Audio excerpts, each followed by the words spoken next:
तौर पर अपनी शक्ति का प्रदर्शन ही न कर पाए, इसकी व्यवस्था अंग्रेजों ने की। आजाद भारत से पहले जो जनगणना कराई गई जाति के नाम पर, वो अंग्रेजों ने कराई, हमारे यहां नहीं हुई। बात अलग है कि उस व्यवस्था से कुछ चाटुकार लोग बिहार से लेकर के इधर उधर बैठे हुए हैं, वो बार बार कहते हैं कि जातिगत जनगणना होनी चाहिए ताकि इस देश में खाई और बढ़ जाए। उनके स्वार्थ हो सकते हैं कि कुछ लोग मुख्यमंत्री बन जाएंगे, कुछ पद मिल जाएंगे, लेकिन राष्ट्र टूटने लगेगा।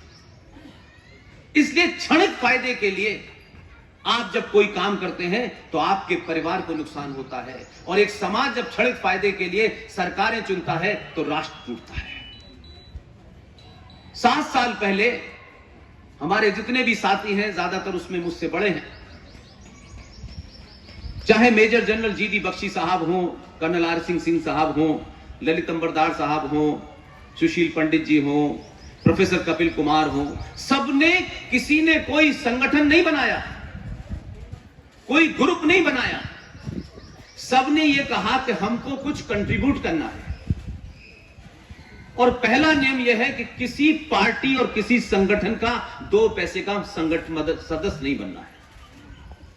हम अपनी बात रखेंगे, क्योंकि सोशल मीडिया के माध्यम से आपके पास एक जरिया है, आप अपनी बात को पूरी ईमानदारी के साथ, तर्कों के साथ रखें। कितने लोग सुनेंगे और कितने लोग नहीं सुनेंगे, इसकी चिंता छोड़ देनी है। और एक एक्सपेरिमेंट करते हैं कि जब यह कहा जाता है कि भारतीय समाज बड़ा स्वार्थी है, बड़ा लालची है, इसको राष्ट्रवाद देश वेश से कोई मतलब नहीं है, कोई कहां आता है साहब। हमने कहा नहीं भी आएगा, एक्सपेरिमेंट करने में क्या है, जिंदगी यूं तो भी तो हर दिन एक उम्र का एक दिन कमी हो रहा है, तो क्या फर्क पड़ता है। खाना खाने के लिए नौकरी करते हैं, घर बनाने के लिए नौकरी करते हैं, ये जीवन में बहुत छोटी सी चीज होती है। सब कुछ यही नहीं होता कि आपने 70 साल में 5 कमरों का एक मकान बना लिया, 4 गाड़ी खड़ी कर ली। इस 5 कमरों के मकान और 4 गाड़ियों ने कभी राष्ट्र नहीं बचाया। हर मां बाप अपने बच्चे की मार्कशीट के पीछे पड़ गया,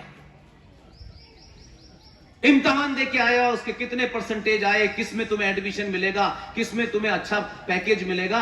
अरे मेरे भाई, आपके घर के बच्चे को पैकेज तो अच्छा मिल जाएगा, लेकिन राष्ट्र को पैकेज नहीं मिलेगा।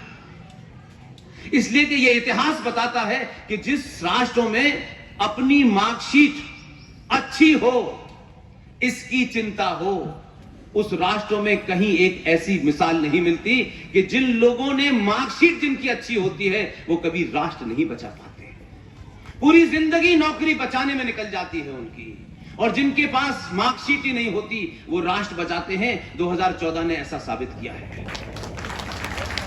उत्तर प्रदेश में जो आदमी चला रहा है उस पर मार्कशीट ही नहीं है, वो मार्कशीट लिख भी पाएगा मैं मानता भी नहीं, इसलिए कि उसको अपना कुछ नहीं बचाना है। और जहां राष्ट्र सुरक्षित हो जाता है वहां समाज, घर, परिवार सुरक्षित होता है। और तरक्की और विकास के लिए पहला नियम है कि सुरक्षा हो, लॉ एंड ऑर्डर ठीक हो। तो हम कहां चले थे, कहां से चलते चलते कहां पहुंच गए। इसलिए इतिहास में कुछ ऐसी भी घटनाएं हुई हैं जो मेरे और आपके लिए एक नई सोच पैदा करती हैं, लेकिन हमने इतिहास में वही पढ़ा। हम वही पढ़ते हैं जो मन को अच्छा लगता है, और मन हमारा मैगी खाने से बनता है।